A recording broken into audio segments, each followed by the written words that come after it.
Got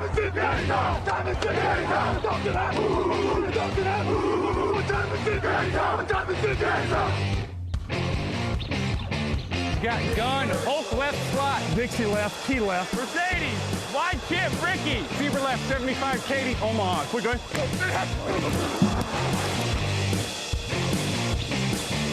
Last play of the game.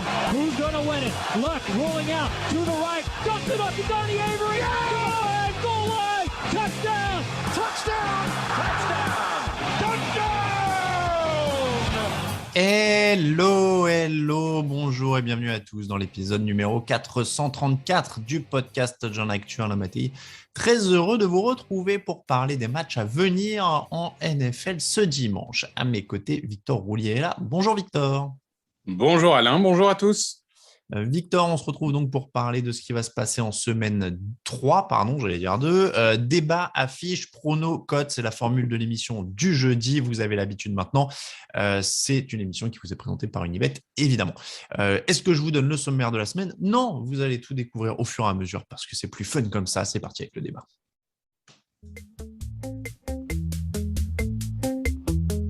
What's going on, family? This is Real Mike Robb, NFL analyst for NFL Network and former Super Bowl champion for the Seattle Seahawks. You are listening to the Touchdown Podcast. I love all my French people out there. Let's go!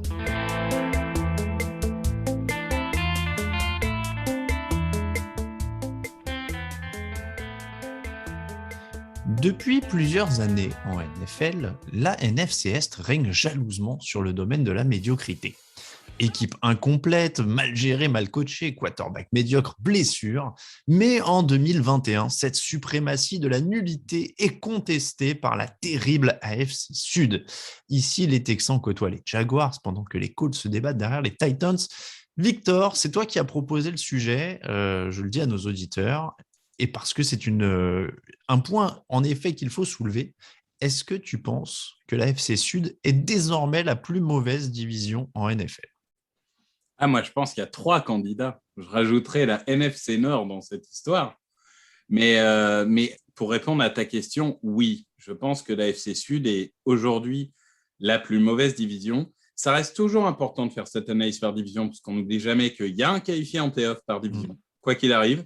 Et on l'a vu l'année dernière avec la NFC Est, ça peut être une équipe assez mauvaise qui se qualifie. Là, la FC Sud, c'est quand même catastrophique. Houston, bon, on en a parlé, reparlé. L'affaire Deshaun Watson, c'est une catastrophe. Et à côté de ça, tous les bons joueurs quasiment sont partis. Il n'y a que des vétérans dans tous les sens.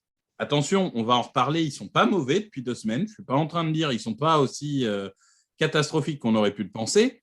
Mais ça reste une équipe qui est dans le fond du trou et on ne voit pas comment ils peuvent s'en sortir. Les Jaguars, la reconstruction est très difficile. Là, pour l'instant, les 2 premières semaines, ça a été extrêmement compliqué. Les Colts, c'est compliqué aussi. 2 défaites. Carson Wentz a déjà 1 pied et 2 chevilles en mauvais état. Donc, au bout de 2 matchs, même aux Eagles, ils n'avaient jamais été aussi amochés au bout de 2 matchs. Et il reste les Titans qui se sont bien repris, qui était quand même une équipe très attendue, qui s'est crashée totalement en première semaine et qui s'est bien repris face aux Seahawks. Alors, ça reste une victoire difficile. Moi, je vais dire, je trouvais que la question était bonne parce qu'en fait, quand tu as dit AFC Sud, sur le coup, je me suis dit, non, la AFC. Et puis en fait, parce que mine de rien, autant on était habitué à la constance dans la médiocrité de la NFC Est, autant la FC Sud, c'est quand même assez soudain. C'est-à-dire qu'il y a 1 ou 2 ans, c'était en tout cas une des divisions les plus prometteuse de la NFL. C'est-à-dire que, et je vais même te dire, il y a 1 an ou même avant l'affaire de Deshaun Watson, c'est-à-dire qu'on disait les Colts sont un bon quarterback, d'être une très très bonne équipe, ils ont des super lignes, etc.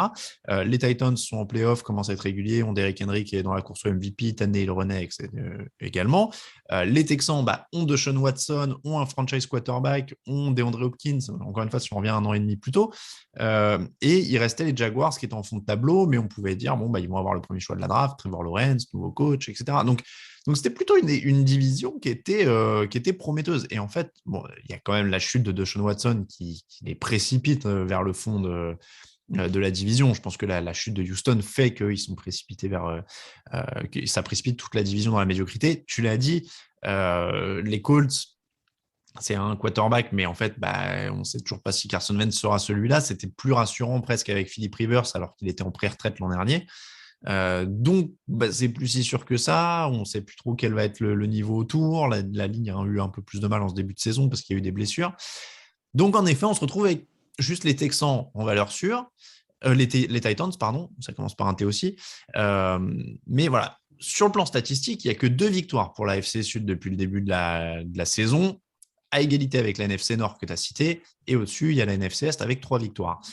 Je serais tenté quand même d'enlever tout de suite la NFC Nord du débat. Tu l'as cité, statistiquement, en effet, ils sont à égalité avec la FC Sud.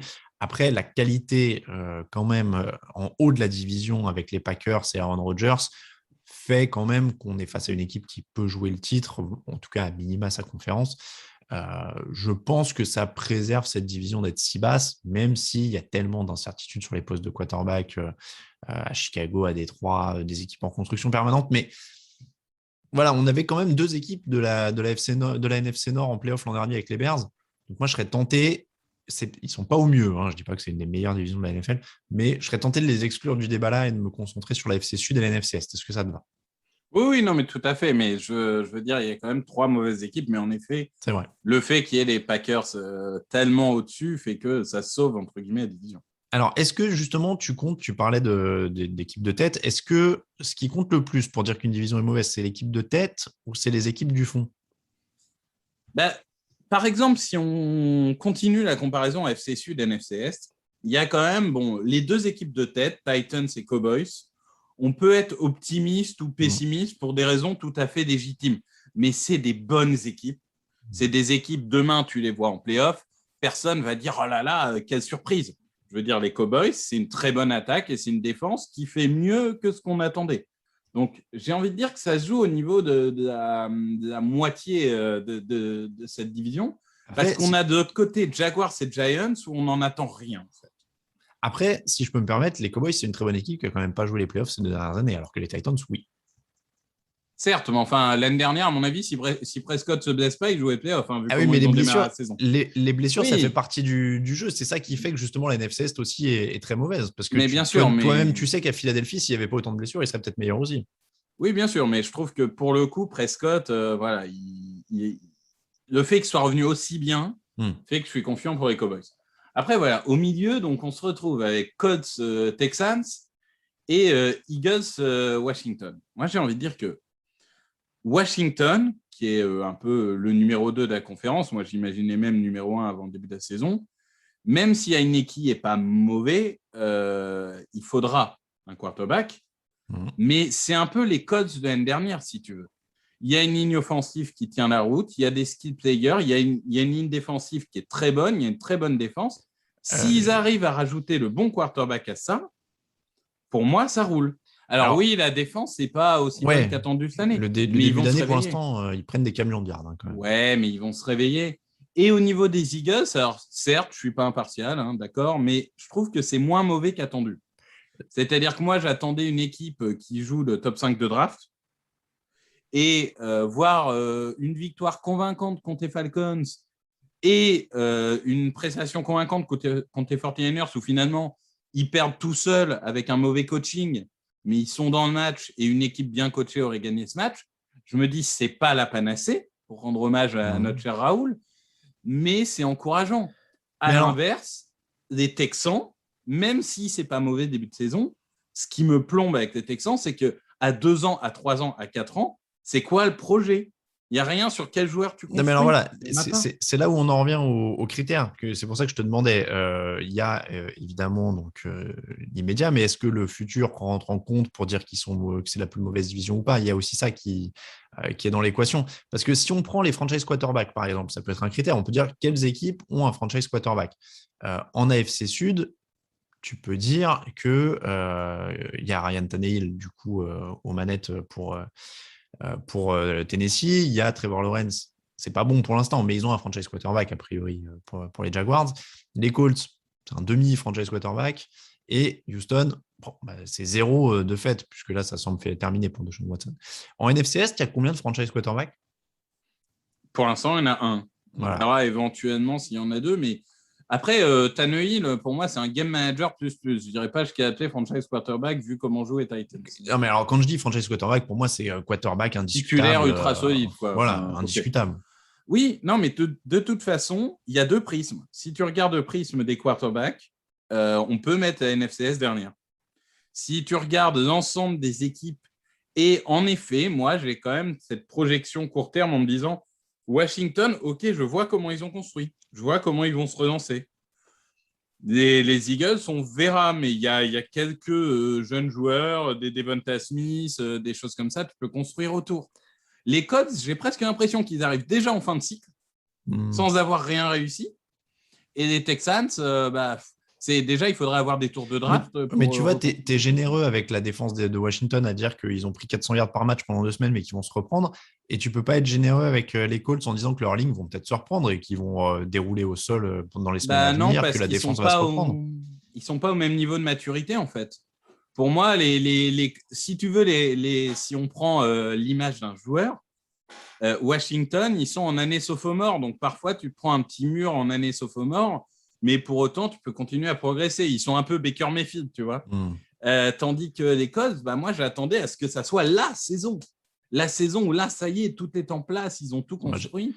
Et ça carbure. J'avais plus l'impression que c'était l'an dernier, honnêtement, mais il leur manque des cibles, il leur manque pas mal de choses. Après, pour moi, c'est très serré. Pour dire, pour moi, c'est l'immédiat. Si on dit c'est la meilleure ou la pire division de la NFL, etc., si tu prends les oppositions directes, en tête, Titans, Cowboys, je pense que si tu le joues 10 fois, ça fait 5-5 ou 6-4 pour l'un ou l'autre, ça ne me choque pas. Donc, on va dire que c'est égalité. Derrière, je ne suis pas sûr que les Colts battent pas les 3 autres équipes de la NFC Est, non? Je pense que sur un match. Ça dépend de la santé du quarterback. Ouais, mais tu vois, sur un match, là, ils ont résisté aux Rams à un moment. Je trouve pas que ce soit aberrant. Alors, je pense qu'ils tapent les Giants. Pour moi, quand Washington, t'en joues 10, il y a 5-5. Ouais, alors, mais ce que je veux dire, c'est que je pense qu'ils tapent les Giants. Là, il n'y a pas de discussion. Sur Philadelphie, je pense que ça peut tomber plus souvent en faveur des Colts que l'inverse sur 10 matchs. Sur Washington, en effet, c'est le plus compliqué, mais encore une fois, ce n'est pas le jeu au poste de quarterback de Washington qui est non plus. Je donne un léger avantage à Washington aussi. Allez, je veux bien. Et après, en fait, ce qui tue vraiment l'AFC Sud, c'est que les Texans et les Jaguars se feraient plier par tout le monde, quoi. Sauf les Giants, tu me diras, hein, parce que. Moi, je pense que les Giants ont montré suffisamment pour, si on reprend l'idée sur 10 matchs, je pense qu'aujourd'hui, ils sont moins pires, si tu me permets l'expression, que les Jaguars. Ouais. Et ils font jeu égal avec les Texans, voire ils peuvent être devant si la défense se réveille. Donc, moi, je pense quand même que c'est moins médiocre. Pour le coup, les Giants, c'est quand même une franchise qui est enfermée dans la loose. Depuis 2013, ils n'ont qu'une seule saison au bilan positif ou équilibré. Oui, depuis le bateau, ils sont à 18-48. Depuis la fameuse photo du bateau, ils sont à 18-48 et c'est la pire équipe de la NFL. C'était quand la photo du bateau pour ceux qui n'ont pas suivi? Parce que c'était donc Odell Beckham et plein d'autres qui avaient pris une pause où ils étaient sur un bateau. Beckham et tout. Et c'est il y a 5 ans, un truc comme ça. Oui, mais tu vois, en vrai, même pas, c'était 2017, non, ou 2018. Mais bref, dans les faits. 5e saison, je veux dire. Dans les faits, ça remonte même à avant, quoi. 2013, ils sont à 7-9 et depuis, ils n'ont qu'une seule saison à plus de 7 victoires. Donc. Non, j'entends, mais il y a quand même une défense sur laquelle tu peux construire. Ouais. Non, mais oui, je pense que les Giants tapent les Jaguars. Ouais. Donc oui, moi je pense que c'est le fond en fait de la NFC Sud, de l'AFC Sud, je vais pas y arriver. C'est le fond de l'AFC Sud qui la plombe totalement. Je pense que la blessure de Vance. Et la blessure de Vance. C'est vrai que ça aurait été solide avec Vance. Mais tu vois, si on prend sur les effectifs de l'année, si on dit Vance dans 3 semaines, il va bien pour au moins 2 semaines. Non, mais oui. Je pense qu'en effet, il y a match et je pense qu'il y a match sur le haut et que le bas de la division plombe en fait plombe la FC Sud et que là-dessus, ouais, on peut dire que. Mais ça veut quand même pas dire que c'est brillant en NFCS non plus. Ah non, clairement. Là, on est dans la bataille de lose. Encore une fois, moi je te dis Carson Wentz, c'est un peu le facteur X parce que si tu as le Carson Wentz de 2017. Ah bah oui. Alors là, voilà. Là tu as les Titans et Colts qui sont au-dessus des autres. Si tu as le Carson Wentz de 2020, Là, ça devient très compliqué. Donc, Alors, pour terminer, pronostic, d'après toi, quelle sera la pire des deux dans 3 ans? Parce que c'est à peu près les cycles NFL. la pire des deux dans 3 ans. Soyons positifs, la meilleure des deux dans 3 ans. D'accord, ça marche. Écoute, je vais dire la NFC Est. Parce que Dallas est parti dans une ère Prescott qui a l'air de durer. On croise les doigts pour sa santé. Washington, il y a encore de la draft, il y a encore du cap. Donc, ils vont construire sur ce qu'ils ont. Ils ont des jeunes joueurs. Je ne vois pas de raison que ça parte mal. Les Eagles, il y a quand même 3 premiers tours l'année prochaine. Enfin, 2 ou 3 selon que Carson Wentz. En tout cas, il y a 4 choix dans les 2 premiers tours. Il y a des jeunes sur lesquels construire. On peut imaginer que d'ici 3-4 ans, ils soient corrects. Donc, c'est plus jeune et il y a des meilleures bases en NFC. Ouais, après, j'ai envie de te dire, si Trevor Lawrence devient le Trevor Lawrence qui était attendu à la sortie de l'université, ça peut rebattre les cartes. Ouais, mais après, c'est vrai que pour l'instant, il y a tellement à construire autour de lui. Je te dirais même que Tannehill a 33 ans, donc c'est vrai que ça va aller vite. Les Colts sont toujours pas de quarterback et il m'en manque un. Et donc, Houston est dans une panade aussi au poste de quarterback. Donc, oui, c'est plus prometteur en NFC Est. Tu pensais prononcer ces mots-là un jour? C'est prometteur en NFC Est. Ouais, après, c'est prometteur, mais je me méfierai toujours de cette division qui arrive toujours à nous surprendre de nullité. Évidemment, tout est question de référentiel. C'est prometteur pour la NFC Est par rapport à la FC Sud, qui est donc officiellement la pire division de la NFL. Cette année, c'est gravé dans le marbre. Je fais une petite référence à Super Ciné Battle, qu'on salue. Mais voilà, c'est la pire division de l'année. C'est la FC Sud. Nous, on passe à l'affiche.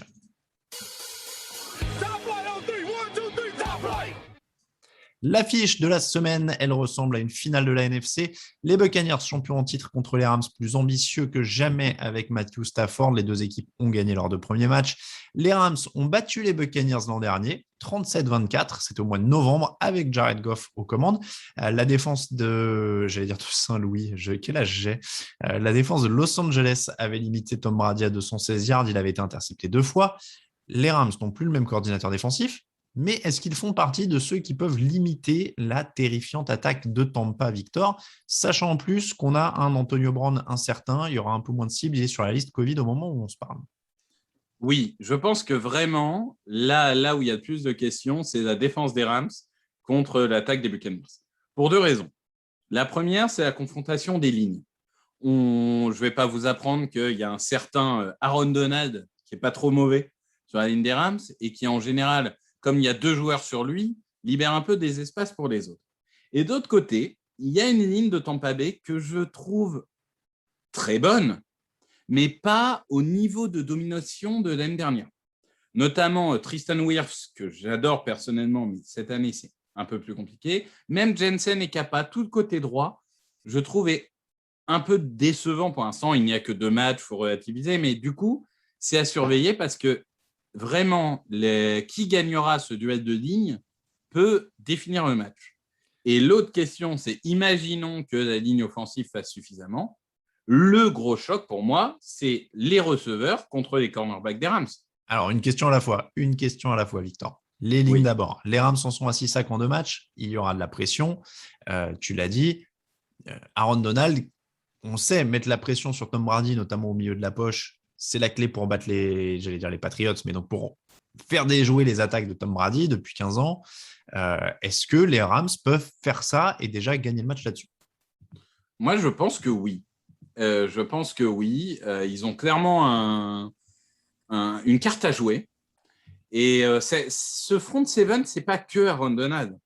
Il y a des joueurs de talent dans ce front seven, il ne faut pas l'oublier. Il y a des joueurs comme Leonard Floyd. Il y a aussi de très intéressant de l'autre côté, Justin Hollins, qui est pas mauvais du tout, qui n'était pas mauvais l'année dernière et qui n'est pas mauvais cette année. Donc pour moi, il y a les armes. Il y a les armes pour embêter Brady et pour le limiter.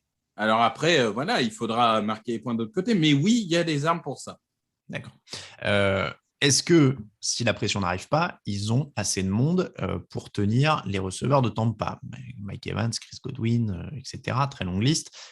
Sans Antonio Brown, mais il y a quand même énormément de monde. Rob Gronkowski notamment, qui pose énormément de problèmes aux défenses sur les 2 premières semaines. On sait qu'il y a Jalen Ramsey, donc qui va se coltiner un receveur et qui devrait le faire plutôt bien. Mais derrière, il y a beaucoup de monde. Comment tu stoppes Rob Gronkowski? Ben, c'est ça la question, parce que Mike Evans, pour l'instant, est assez en dedans dans ce début de saison. Godwin fait un peu trop de drops. Mais le vrai problème, c'est Gronkowski. Ça fait des années qu'on ne l'a pas vu comme ça. Parce qu'il n'y a pas que les 4 touchdowns en 2 matchs. Il y a une performance complète du début à la fin. Donc là, ça va être un gros test. Alors, il faut voir si c'est des linebackers type Reader ou le safety Jordan Fuller qui scoltine ça. Mais quoi qu'il arrive, normalement, Gronkowski aura l'avantage sur ce match-up. Donc, clairement, ça va être la clé. Ça va être stopper le tight end parce que Ramsey, il fera le boulot contre Evans ou Godwin. Et même de l'autre côté, c'est Darius Williams. Darius Williams, c'est plus que solide en cornerback numéro 2. Donc, vraiment, la clé, ça va être de défendre le slot des Buccaneers et ça va être de défendre les tight ends. Oui. Et pour toi, c'est faisable? Pour moi, c'est faisable. Moi, je pense que la défense des Rams a une vraie carte à jouer et peut prendre un vrai avantage sur les Buccaneers. Et alors, l'attaque des Rams, elle, est-ce qu'elle peut prendre le dessus? J'ai dit que les Rams en sont à 6 sacs en 2 matchs. Tampa, c'est que 2 sacs sur les 2 premières semaines. Alors oui, il y a un très solide milieu de la ligne avec Ndamukong Kongsu et Vita Vea qu'on a souligné dans l'émission de mardi. Mais ils ont aussi des defensive backs jeunes. Il y a des blessures. Sean Murphy-Bunting qui sera absent suite à sa blessure. C'était le premier match, d'ailleurs, dès le premier match. Tout a l'air d'être réuni pour un gros match de Matthew Stafford. Sean McVay a de la réussite en plus face à Todd Bowles, le coordinateur défensif de Tampa. Bon, là, ça a l'air d'être réuni pour qu'il fasse un gros match, non, Matthew Stafford? Eh ben, ça va être le test qu'on attend tous. Est-ce que le Los Angeles de Matthew Stafford, enfin les Rams de Matthew Stafford peuvent faire ce que les Rams de Jared Goff ne pouvaient pas faire, enfin, ou en tout cas ne pouvaient pas faire de façon constante sur toute une saison? Là, ça va être le vrai test. La deuxième semaine a été compliquée face aux Colts. C'était moins fluide que la première semaine. Mais bon, il y a les armes. Hein. Woods, Stafford, évidemment. Cooper même Kupp, le jeu qu'il adore. Alors, je vais y venir à Cooper Kupp, mais même le jeu de course, pour le coup, est pas ridicule du tout. Et il y a ce facteur X, Cooper Kupp. Il y a un moment, il va falloir qu'on... C'est une discussion que j'ai ouverte un peu sur Twitter, voilà. Pour moi, Cooper Kupp, aujourd'hui, c'est un top 10 receveur de la Ligue. Et il y a un monde où on considère qu'il est aux portes du top 5. Parce que vraiment, ce qu'il fait cette année, c'est hors norme. Et déjà, l'année dernière, c'était très bon. Il y a 2 ans déjà, moi, je me souviens, quand on était allé à Londres, il avait explosé les Bengals. Enfin, il y a un moment, il va falloir qu'il soit reconnu. Tu es en train de me donner une idée de papier. Je me dis qu'au mois de décembre ou janvier, il faut qu'on fasse une série d'articles top 10 à chaque position sur ce qui s'est passé cette année. Ah oui, non, mais il y a autant de top 10 que de personnes qui regardent le foot. Mais oui, c'est toujours intéressant. Et, enfin, 271 yards en 2 matchs. Ouais. Et allez regarder, hein, parce qu'il va prendre des catchs compliqués. Il n'y a pas que des catch and run. Hein. Il n'y a pas que je prends la balle et je cours. Il va au mastic. Et il est impressionnant de progression année après année. Je me dis qu'on peut même faire ça en milieu de saison, autour de Thanksgiving ou quelque chose comme ça. Je suis désolé, je suis en train de faire le planning éditorial de la rédaction en pleine émission. Bon, quel scénario pour toi? Comment ça se passe? Est-ce qu'il y a beaucoup de points, pas beaucoup de points? Parce que moi, j'ai l'impression que c'est souvent ces matchs où on dit ça va être une avalanche de points, et puis finalement, on a quand même des qualités en défense, il y a un peu de tension, donc ça peut mettre un peu de temps à rentrer dans la rencontre. Je ne suis pas persuadé qu'on ait une explosion de points. Je ne serais pas étonné, dans une certaine mesure, hein, mais tu vois, un 27-23 ou un truc un peu plus... pas plus de 30 chacun, quoi. Je ne sais pas, parce que la défense des Buccaneers m'inquiète, personnellement. Ils étaient dans un état de grâce l'année dernière, mais des Devin White et Jamel Dean cette année, ce n'est pas extraordinaire. Même sur la ligne, je ne suis pas impressionné. Donc, on le sait, les Buccaneers, ils l'ont fait l'année dernière, et même Tom Brady a tendance à le faire. Parfois, ça peut passer à côté d'un match ou deux. Et ben moi, j'ai l'impression que c'est le genre de match où ils vont passer à côté. Et du coup, alors c'est toujours dur à prévoir, évidemment, mais moi, j'imagine une victoire plutôt confortable des Rams. Alors, n'hésitez pas à venir sur Twitter une fois que les Buccaneers auront gagné de 20 points, hein, pour me dire que je suis nul. T'inquiète pas, tu n'as pas besoin de leur dire, ils le feront si c'est le cas.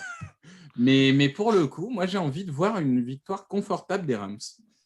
Ok, ben moi, écoute, je vais prendre plutôt match serré, et quand c'est match serré, je prends Tom Brady. Donc, ce sera Buccaneers pour moi.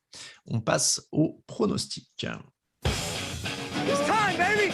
Make it special tonight. Make tonight special. It's our night, and it's our division. It's our time to go win it. We're going to start fast and finish strong. Yes, sir. And we're going to work on three. 1, 2, 3, work.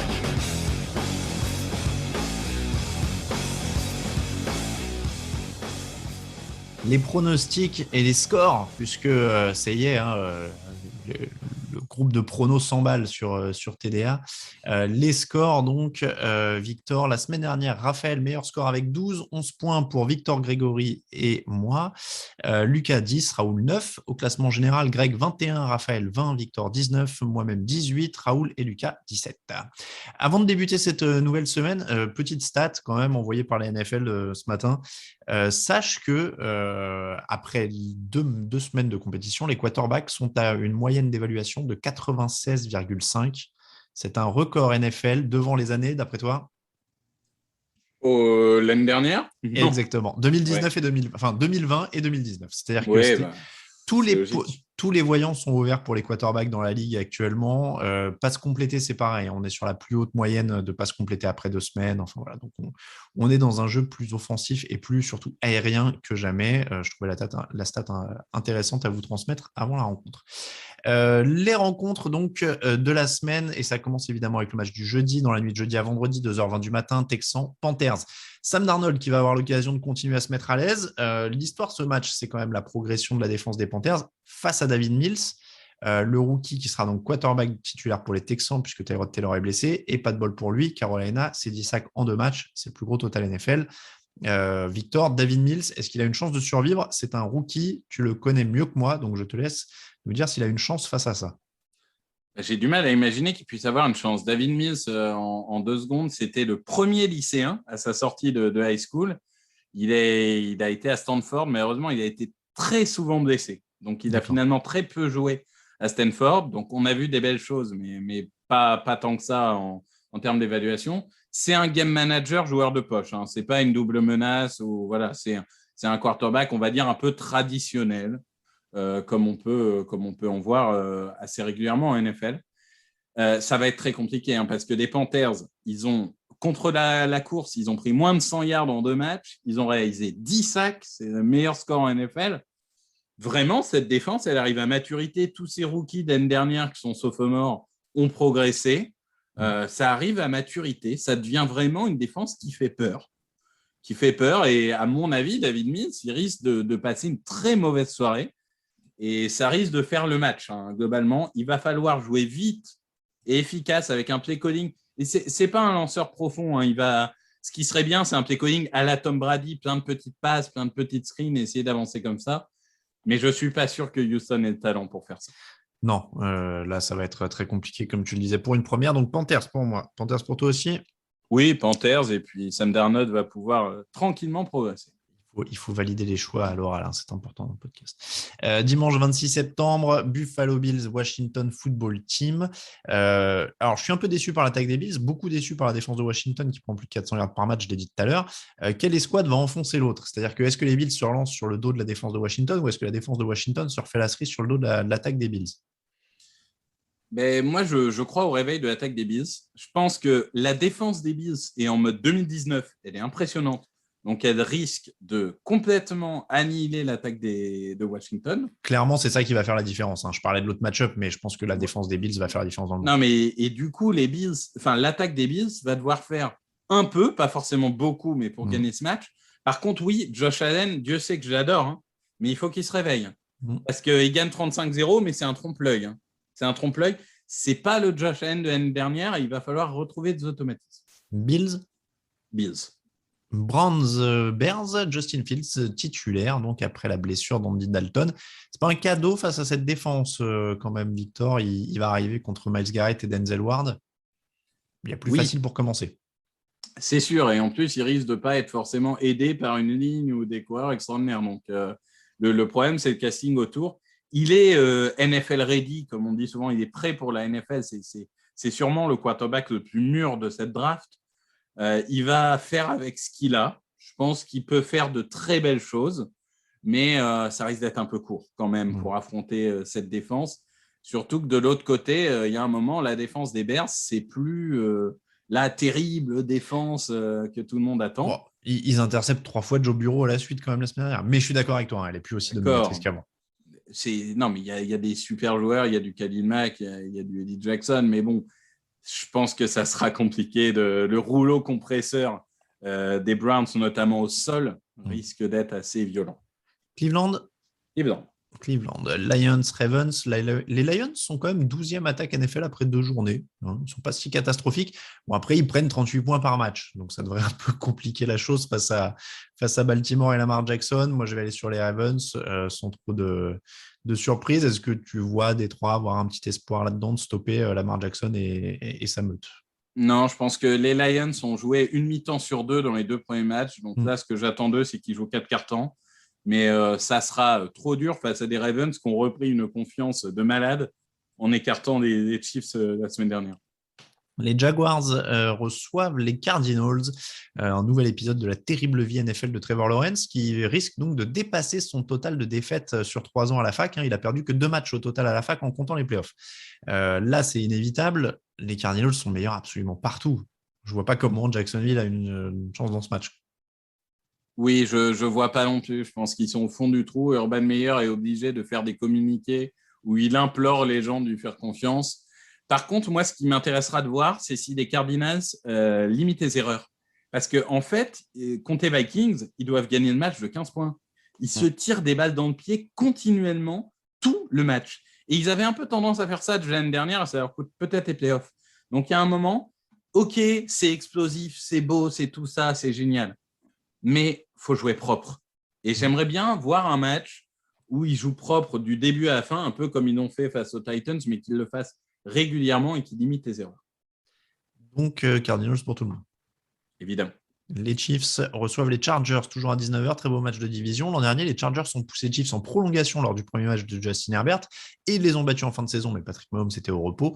Est-ce que les Chargers vont être dans le match grâce à la défense des Chiefs, notamment?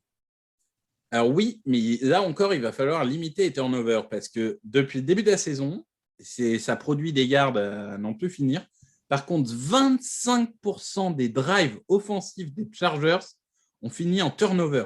C'est de très loin le pire de la NFL depuis le début de la saison. De très, très loin. Je crois que le deuxième est genre à 15. Donc, vraiment, il va falloir limiter l'interception de Herbert en end zone contre les Cowboys. Ça ne doit pas arriver. Donc, les Chargers peuvent embêter les Chiefs, peuvent marquer beaucoup de points, mais il va falloir être efficace, pas faire seulement des yards, mais aussi réussir à mettre le ballon dans la end zone. Donc, ils ont des armes pour, mais il va falloir être là encore plus propre. Kansas City quand même, parce qu'il y a tellement de talent offensif, Kansas City. Quand même. C'est ça, il y a toujours ça quand même. C'est que même si ça s'engage sur un rythme élevé, Patrick Mahomes peut quand même, surtout qu'il sort d'une défaite. Oui, en général, ils sont un peu énervés après. Voilà, pas négligé. Patriots, Saints, des Saints pas faciles à lire. Quel visage ont-ils proposé? Est-ce que pour toi, c'est plus l'équipe? Alors évidemment, tu vas me dire que la vérité se situe entre les deux, mais est-ce que c'est plus l'équipe séduisante de première semaine ou l'attaque au ralenti de la seconde? Cette équipe est en train de devenir Jameis Winston, mais à l'échelle de l'équipe. Tu peux avoir une équipe qui gagne 37-3 et tu peux avoir une équipe qui perd 20-0. Je ne sais pas quoi penser. Non, je pense quand même que voilà, il y a eu l'accident à Carolina. Ça va leur mettre un peu, ça va les mettre face à leurs limites. Et un coach comme Sean Payton trouvera les solutions pour adapter le plan de jeu. Donc, ils ne vont pas être cataclysmiques comme ils l'ont été face à Carolina. Mais je reste persuadé qu'une équipe des Patriots qui gère bien coachée, avec un Mac Jones qui ne fait pas d'erreur, avec un jeu au sol qui est efficace, ça risque de... Moi, je donnerais l'avantage dans ce duel de coach ultra expérimenté. Je donnerais avantage à Belichick.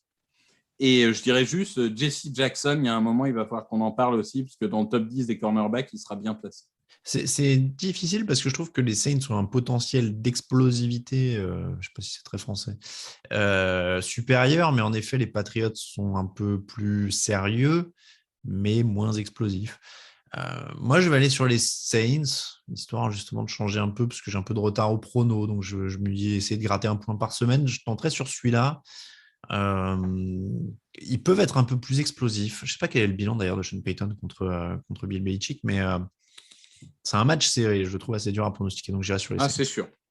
Les Giants contre les Falcons. Alors, celui-là, il est difficile à pronostiquer, mais surtout à cause de la nullité des forces en présence. On remercie d'ailleurs, on parlait des Giants tout à l'heure, merci au retour de Saquon Barkley qui change la donne, puisque Daniel Jones est actuellement le meilleur coureur des Giants. Je dis ça parce qu'il est dans mon équipe fantasy, Saquon Barkley, et que je l'ai un peu mauvaise depuis 2 semaines. Ne jamais prendre des joueurs des Giants en vrai de fantasy, c'est une très mauvaise idée. Donc, Victor, est-ce que ces Giants peuvent aller décrocher leur premier succès parce qu'ils sont à 0-2, mine de rien, les Falcons aussi. Mais les Falcons, il y a un petit début de quelque chose en attaque la semaine dernière avec Kyle Pitts, avec Matt Ryan. Matt Ryan qui commence à dire vous inquiétez pas, on va progresser. On a progressé d'une semaine sur l'autre. Moi, je vais te dire, je vais tenter les Falcons parce que j'ai plus confiance en Matt Ryan qu'en Daniel Jones. Ben, moi aussi. C'est les Falcons. Je tiens à dire que même si tu as Saquon Barkley, tu arrives quand même à me battre en fantasy. Donc, c'est vrai. Va. Ta vie n'est pas trop difficile. C'est vrai. C'est vrai que je suis à 2-0 en fantasy cette année. Pour l'instant, je touche du bois. Je pense que les Giants, pour moi, c'est la grosse déception de la saison. Autant que la ligne offensive soit une catastrophe, je m'y attendais. Par contre, que la défense soit aussi friable, c'est une surprise pour moi. Et clairement, l'expert draft que je suis, expert avec un grand H, hein, comme on dirait chez Trash Talk, l'expert draft que je suis n'en peut plus de regarder ce match pour savoir qui sera top 3 de la draft. Non, je pense que les Falcons, ça va mieux. Kyle Pitts, Matt Ryan, Calvin Ridley, ça commence à tourner. Donc, oui, je les vois gagner ce match. Et puis, ils ont joué que 3 cartons contre les Buccaneers, mais 3 cartons, ça peut suffire à gagner contre les Giants. Oui. Les Steelers contre les Bengals, choc de division, 2 équipes qui sortent d'une défaite. Ben Roethlisberger devrait jouer malgré une douleur pectorale. C'est un duel entre 2 belles lignes offensives. Hein. Moi, j'ai envie de dire ça surtout. C'est ce que je dirais si j'étais ivre, en tout cas. Parce que sinon, il va y avoir du sac en théorie. Là, on est sur 2 quarterbacks blessés ou retour de blessure, mais alors, c'est vraiment pas une bonne nouvelle pour eux parce que ils n'ont pas grand-chose devant eux, quoi. Donc, Steelers a l'expérience, évidemment, hein, mais pas forcément un match très joli en vue. Ouais, moi, je ne suis pas convaincu de cette équipe des Steelers. OK, ils ont battu les Bills grâce à la défense et les équipes spéciales. Très bien, mais alors l'attaque est très inquiétante. Donc, moi, je suis toujours aussi inquiet pour les Steelers que j'étais avant le début de la saison. La ligne, ça ne va pas. Big Ben, ça ne va pas bien. Même les Chase Claypool et tout ne sont pas décisifs. Donc, je pense qu'ils l'emporteront ici parce que vraiment, les Bengals, c'est trop faible. Mais je ne serai pas d'une confiance exceptionnelle non plus. Titans, Colts, on parlait de la division AFC Sud. Vous voyez, les 2 leaders s'affrontent.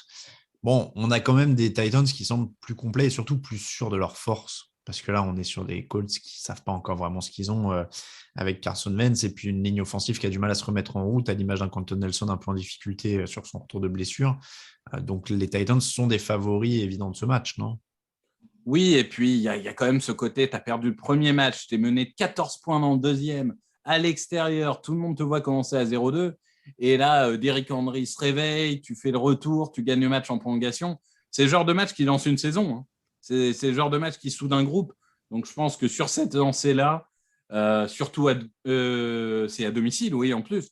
Donc, je pense qu'ils vont faire le travail. Et après, on ne sait même pas qui sera quarterback pour les Colts, vu qu'il y a une sorte d'opacité autour de ce qui se passe pour Carson Wentz, qui a dit « j'ai une cheville qui va plus mal que l'autre ». Ok, mais est-ce que tu vas jouer ? On ne sait pas pour autant.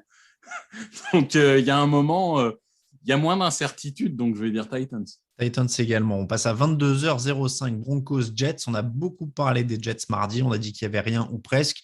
Et on a dit que Teddy Bridgewater, c'était la force tranquille. Donc là, ça me semble être un pronostic évident pour les Broncos, évidemment.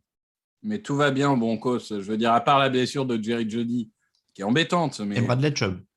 Mais Bradley Chubb, c'est quand il n'est pas à l'infirmerie que c'est une info. Mais, malheureusement. Malheureusement, ça fait partie de ces joueurs talentueux, mais trop blessés. Mais bon, la défense, quand même, on performe. Hein. Il n'y a aucun problème. Et l'attaque fait le boulot aussi. Donc, pour moi, il n'y a pas de raison. Enfin, ils vont gérer le match à la Bridgewater. Ils vont gagner tranquillement. Il n'y a pas de raison de s'inquiéter. Raiders Dolphins, 22h05. Tua Tagovailoa absent. Ce sera Jacoby Brissett à sa place. On a donc des côtes cassées du côté de Tua Tagovailoa. Bon, ce bon Jacoby Brissett, il semble quand même pas trop en mesure de suivre le rythme d'une attaque des Raiders qui est en feu depuis le début de la saison. Là. Est-ce que de toute façon, ça change vraiment fondamentalement les choses, que ça soit Tua ou Jacoby Brissett? Mais Ce n'est pas moi qui l'aurais dit. ça, c'est une autre question. Mais oui, les Dolphins, comme j'ai dit, 35-0 Sobies, c'est un peu un trompe-l'œil. La défense n'a pas été aux fraises, mais l'attaque, je veux dire, Davante Parker et Jalen Waddle font ce qu'ils peuvent. Mais la ligne est cata, le quarterback, ça ne suit pas, le jeu de course est inexistant. Miles Gaskin, il y a des moments où on se demande s'il est sur le terrain. Donc, il y a un moment, c'est trop. Et du coup, même si je pense que la défense va donner des problèmes aux Riders, je ne pense pas que les Riders vont dérouler offensivement, mais je ne crois tellement pas à l'attaque des Dolphins que même si ça finit en 17-6, ça sera à l'avantage des Riders, quoi. D'ailleurs, je m'adresse à 10 autres personnes seulement, mais qui sont les gens avec qui on est dans la Ligue Fantasy. Si vous voulez Devante Parker contre un running back, ma boîte de messages et d'échanges est ouverte. Donc, les Raiders pour tout le monde. Oui. Rams, c'est à Los Angeles. Rams, Buccaneers, on a dit les Rams pour toi, les Buccaneers pour moi. Les Vikings qui reçoivent les Seahawks. Alors, c'est deux équipes qui aiment bien les gros jeux. C'est deux équipes qui aiment perdre cruellement aussi. Ouais, et j'allais dire, ils aiment bien les gros jeux, mais surtout en défense d'ailleurs. Seattle prend 434 yards par match sur le début de saison, ils sont 30e. Minnesota, 420 yards par match, ils sont 28e. Qui va réussir le plus de gros jeux? Et on va dire offensivement et gagner. Non, mais c'est ça le problème, c'est qu'on a deux défenses en mode porte ouverte. Après, moi, je regarde toujours qui est à domicile, parce que moi, ça joue quand même. Donc là, c'est dans le dôme de Minnesota. Alors oui, il y a Russell Wilson d'un côté. Lockett, c'est très bien. Par contre, Chris Carson et DK Metcalf, il faudrait que ça se réveille. Du côté des Vikings, quand même, on a vu des belles choses offensivement contre les Cardinals. Ça commence à se mettre en place. Donc moi, j'ai envie d'y croire. J'ai envie de mettre les Vikings. Je change du coup le prono. Ok. Et je vais mettre les Vikings. Ok, moi je vais rester sur les Seahawks. Quand ça se joue au gros jeu, ils sont plus réguliers. Minnesota, c'est une semaine sur deux pour l'instant. Donc je vais attendre de voir. Les San Francisco 49ers reçoivent les Packers à 2h20 du matin dans la nuit de dimanche à lundi. Ce sera la vengeance de la finale NFC de la saison 2019-2020. Le Green Bay était déjà vengé en saison régulière l'an dernier, donc c'est pas tout à fait la vengeance tout de suite. Les Packers sont quand même très bien relancés. San Francisco est un peu poussif. Tu l'as vu contre Philadelphie la semaine dernière dans un match qu'ils auraient quand même très bien pu perdre. Donc moi je vais aller sur les Packers parce que je pense que Aaron Rodgers s'est remotivé pour au moins quelques semaines. Alors je vais aller sur les Packers aussi. Par contre, quand même, grosse interrogation sur le pass rush des Packers. Oui. Ils ont fait un sac cette saison, pire bilan de la ligue. Zadarius Smith est en injury report, si je ne dis pas de bêtises. Il va falloir quand même trouver des playmakers. Alors, au niveau de defensive back, ça va. Jair Alexander, Eric Stokes, ça fait le boulot. Bon, Kevin King, catastrophique, mais on sait tous. Mais attention quand même, il va falloir que le front seven des Packers propose autre chose. Mais sur ce match-là, oui, je n'ai pas été convaincu par les 49ers. Et j'ai l'impression que enfin Rodgers s'est réveillé. Donc, allons avec le MVP en titre. J'étais en train d'essayer de faire un truc un peu cruel. Je cherchais qui avait été sélectionné juste après Jordan Love. Tu vas voir s'il n'y avait pas un pass rusher qui avait un peu réussi, histoire de faire le troll. Mais bon, il y avait Yetur Gross-Matos au début du deuxième tour. Du deuxième tour, ouais. Il n'y a pas d'énorme pass rusher juste derrière Love, en tout cas au premier tour. Non, au deuxième tour, il y a Gross-Matos. Vous devez voir Epenesa aussi, débile. Ouais, c'est pas mauvais cette année. Ouais, c'est vrai. Mais bon, il n'y a pas de truc qui peut faire rager éventuellement les fans des Packers dans la foulée immédiate. Donc, Packers pour tous les deux. Le dernier match, donc dans la nuit de lundi à mardi, à 2h15 du matin, Dallas Cowboys, Philadelphia Eagles. Ça défend pas mal des deux côtés. Du coup, on a été agréablement surpris par Dallas en début de saison. On en a parlé dans l'émission de mardi. Les Eagles, c'est solide sur les lignes, notamment donc défensive, avec un bon début de saison de ce côté-là.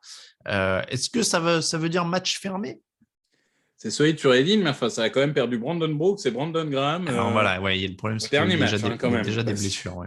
Quand ton edge numéro 1 et ton garde numéro 1 se blessent, c'est déjà compliqué. Pour l'anecdote, les Eagles, c'est 0 turnover en attaque et en défense sur les deux premiers matchs. C'est seulement la troisième fois de l'histoire que ça arrive. Attends, 0 en défense, ça veut dire qu'ils n'ont volé aucun ballon? Oui, mais par contre, ils n'en ont donné aucun non plus. 0 en attaque, 0 en défense. Et pour le coup, Philadelphie, ça produit des yards, il y a du jeu. Mais alors, va falloir être efficace en red zone parce que ça les a tués contre les 49ers. Et même si la défense est meilleure que prévu et a fait 2 premiers matchs, il va quand même falloir se coltiner les Amari Cooper, les Dak Prescott, les Ezekiel Elliott. Ezekiel Elliott, en général, s'amuse contre les Eagles. Michael Gallup aussi, mais là, il est blessé. Mais enfin, il y a Amari Cooper, il y a CeeDee Lamb. J'ai peur que ça soit un peu trop pour la défense des Eagles. Et je vois, mine de rien, un match où il peut y avoir des points. Mais c'est vrai que l'attaque des Cowboys semble la mieux armée. Mais j'ai vu sur le tableau des pronos avant l'émission que tu nous fais une anti-Grégory Richard. Oui, alors là, je vais être tout à fait transparent avec vous. J'avais prévu de faire un Grégory Richard, c'est-à-dire de miser contre les Eagles toute la saison. Face aux Cowboys, je ne peux pas. Voilà, je le dis. Et ce n'est pas de leur faute, c'est de la faute de Terrell Owens. Il faudra vous en prendre à Terrell Owens, mais depuis ce jour-là, je ne peux pas. Donc je vais miser les Eagles. Je mise la surprise, quitte à perdre un point par rapport à vous tous. D'accord. Bon, non, mais oui, je ne sais pas. Mais parce que tu en veux à Terrell Owens d'être parti, c'est ça? Oui, et puis toutes ces déclarations après, quand il était au Cowboys. Et du coup, depuis, tu. Mais ouais. Moi, je ne suis pas du genre à détester les équipes de division, quoi. Comme certains, enfin les rivalités, il y a un moment on est en France, quoi. La rivalité entre Philadelphie et Dallas. Bon. Mais seulement si Terrell Owens est parti là-bas. À cause de Terrell Owens. Très bien. Bon, moi je vais prendre j'aimais bien Terrell Owens. Je vais prendre les Cowboys. Il était fun quand il était à Dallas avec l'histoire de. Oui, mais même nous, il nous emmène au Super Bowl. Hein. Il fait 100 yards de Super Bowl sur une jambe, mais un incroyable Super Bowl avec les Eagles en effet. Cowboys pour moi, je pense que leur défense peut tenir suffisamment et qu'en attaque ils finiront par mettre ce qu'il faut de points. Voilà pour les pronos de la semaine.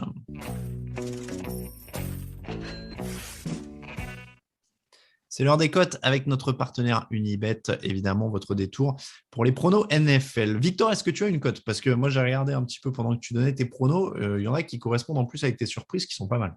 Oui, alors moi, j'ai Falcons à 2-12. Et les Falcons à 2-12, pour moi, c'est vraiment une très belle cote. Ouais, ben on est tout à fait d'accord. Et moi, je rajouterais, j'ai pris une meilleure cote que toi de 0,01 chez les Saints à 2,13. Parce que je les ai donnés contre les Patriots. C'est un peu ma petite surprise à moi aussi. Donc, j'irai sur les Saints à 2,13. Et pour compléter un petit combiné à 3, là, on est sur du combiné risqué. Attention quand même. Mais je dirais les Rams quand même, parce que tu les as donnés. Et c'est vrai qu'il y a des arguments contre les Buccaneers. Ils sont à 1,93. Moi, je te contrerai avec les Packers qu'on a tous les deux joués qui sont à 2,30. Ah, mais j'avais pas vu. Ah, mais oui. Ah, bah oui, il vaut mieux mettre les Packers. Pour le coup, j'ai plus confiance en Packers à 2,30 que Rams à. Ah, bah oui. Donc, non, bah oui, en troisième, les Packers à 2,30. Clairement, j'avais pas fait gaffe. Ah, ouais, c'est marrant. Ça. San Francisco est sacrément favori à 1,51. Ouais, c'est incroyable. Ah, ouais, je suis assez estomaqué. Très bien. Donc, 2,13 les Saints, 2,12 les Falcons, 2,30 les Packers.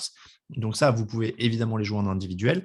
Le combiné, si vous mettez 5 € sur ce trio-là, ça peut faire 51,93 €. Et évidemment, vous retrouvez d'autres cotes sur les bons plans qu'on met sur les réseaux sociaux, notamment la petite vidéo maintenant que je fais toutes les semaines.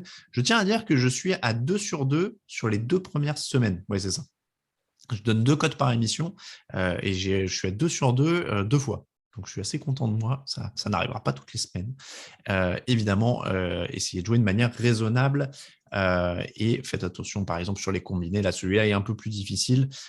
Donc, voilà. Bref, donc, en tout cas, ouais, il y a des bonnes cotes. 2,30 pour les Packers et 2,12 Falcons, 2,13 Saints. Petit YOLO, tiens. Attends, on a 3 cotes à plus de 2, donc on peut se rajouter un petit YOLO.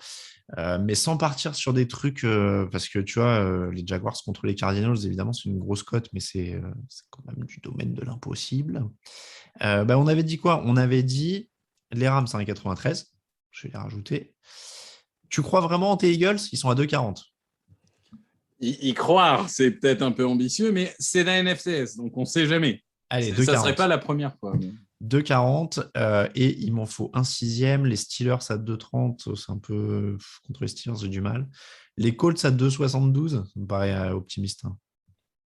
Ça paraît un peu optimiste pour le coup. C'est vrai que c'est les Dolphins, je sais pas, réveil de la défense qui contre fait le match parfait. Je sais pas trop. Je sais pas, moi j'essaye de t'aider. Hein. Bon, non, écoute, c'est du YOLO. On a dénigré les Colts. on va dire le réveil de Carson Wentz. Bon, c'est du YOLO hein, de toute façon. Donc là, ça nous fait Saints, Falcons, Packers, on vous l'a dit. Les Rams à 1,93, les Eagles à 2,40, les Colts à 2,72. 5 € misés, 706,20 € de gain potentiel. Ce qui veut dire que c'est notre référentiel. Vous ne l'aurez pas sur Paris à ce tarif-là. Bon, en petite couronne, vous pouvez peut-être espérer un studio là. Non, même pas. Hein. À peine. Oui, bon. C'est compliqué. Ça dépend quelle partie de la petite couronne, en fait. Bon, voilà. Si vous voulez vraiment vous payer un loyer sur Paris, il faut mettre 10 € de mise pour 1412 € de gain potentiel. Mais là, c'est à vos risques et périls hein, parce qu'on est sur du YOLO. 1400 balles. Bon, sur Paris, tu as presque 50 mètres carrés quand même. Ouais, mais enfin là, le pourcentage de chances que tu les touches. Donc, mon conseil étant, jouez raisonnablement et vivez en province. Ça me paraît être quand même le beaucoup plus simple. C'est comme ça que se termine l'épisode 434 du podcast Jeune Actu. On vous remercie de nous suivre. On vous remercie si vous nous soutenez sur Tipeee. On remercie en détail les noms à chaque fois. Si vous avez choisi la contrepartie remerciement dans le podcast, c'est toujours dans l'émission du mardi, je tiens à le préciser. Merci beaucoup, Victor. Bien, merci à toi. Et puis, on se retrouve donc dimanche dans le fauteuil. Ce ne sera pas moi, ce sera Lucas Vola et probablement Grégory Richard avec lui pour une émission un peu différente du format habituel. Et je les remercie de prendre le relais exceptionnellement pour ce dimanche. Moi, je reviendrai le dimanche d'après. Pour nous suivre sur les réseaux sociaux, Twitter @TDActu, Facebook @TDActu, Instagram @JeanActu, @Victor Roulier, tout attaché toi pour Twitter. C'est ça. J'ai tellement eu l'habitude de donner les mêmes à chaque fin d'émission pendant des années que je suis perdu avec toi et Lucas. Donc, @Victor Roulier, @Alain Mattei pour les comptes perso. Vous nous suivez évidemment sur tdactu.com pour toutes les infos sur la NFL.